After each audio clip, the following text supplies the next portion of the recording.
नमस्कार।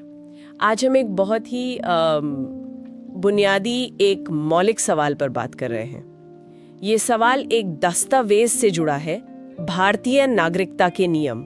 और सवाल सीधा सा है, कौन है भारतीय नागरिक?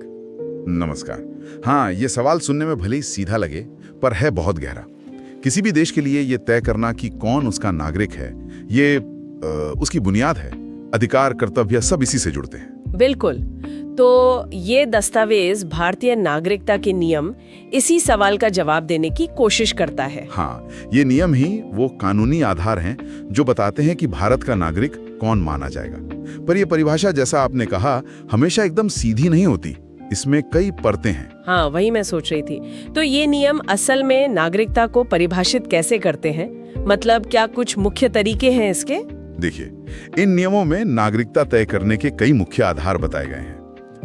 सबसे आम तरीका जो है वो है जन्म से नागरिकता। जन्म से मतलब अगर किसी का जन्म भारत में हुआ तो वो नागरिक है। हाँ, मोटे तौर पे मतलब एक तय तारीख के बाद अगर कोई भारत की धरती पर जन्मा है तो उसे आमतौर पर भारतीय नागरिक माना जाता है। आपने आमतौर पे कहा, इसका मतलब है कि इसमें भी कुछ पेंच है, कुछ शर्तें। हाँ बिल्कुल।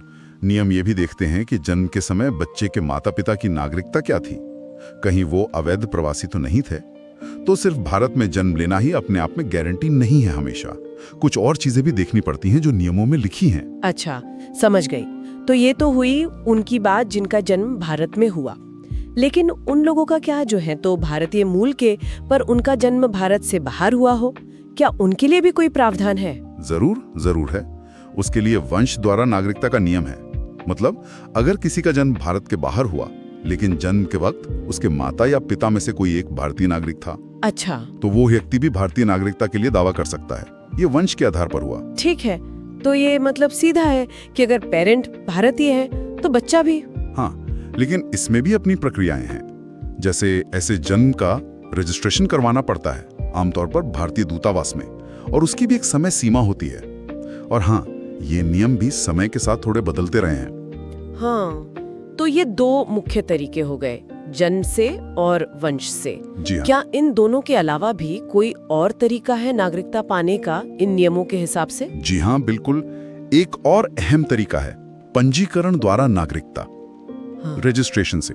पंजीकरण ये किन लोगों के लिए होता है? ये कुछ खास कैटेगरी के लोगों के लिए है।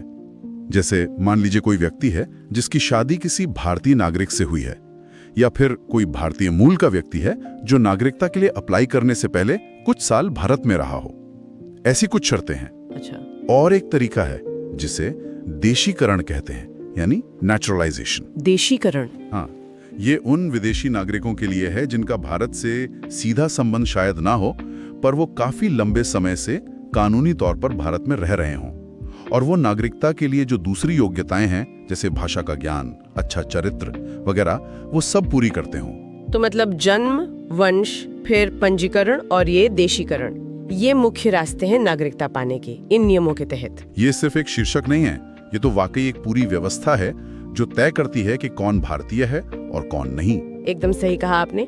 ये नियम एक कानूनी ढांचा देते हैं, लेकिन ये भी समझना जरूरी है कि इन नियमों की व्याख्या, इंटरप्रिटेशन और इनको लागू करना वो भी कई बार काफी जटिल हो सकता है। और ये नियम स्थिर नहीं है, ये भी समय के साथ बदलते हैं, विकसित होते हैं। तो आज हमने भारतीय नागरिकता के नियम इस स्रोत के हवाले से इस बुनियादी सवाल को थोड़ा कुरेदा कि कौन है भारतीय नागरिक। हमने गहराई में हर नियम को तो नहीं देखा, पर यह समझा कि जन्म, वंश, पंजीकरण, देशीकरण जैसे कई आधार हैं और हर एक की अपनी शर्तें और प्रक्रियाएं हैं। बिल्कुल। और ये चर्चा हमें एक और सोचने वाली बात पर लाती है, वो ये कि नागरिकता का जो ये कॉन्सेप्ट है, ये कितना डायनेमिक है, कितना बदलता रहता है। समाज बदल रहा है, दुनिया बदल रही है, तो भविष्य में नागरिकता को परिभाषित करने वाले नियम कैसे बदल सकते हैं, उनके मायने कैसे विकसित हो सकते हैं, ये सोचना बड़ा दिलचस्प है। हाँ, बहुत दिलचस्प। और ये भी सोचने पर मजबूर करता है कि ये कानूनी परिभाषाएं तो हैं ही, पर इनके परे राष्ट्रीय पहचान का, अपनेपन का एहसास, उसका असल मतलब क्या है? शायद ये सवाल नियमों से भी ज्यादा गहरा है, जिस पर हम सबको सोचना चाहिए।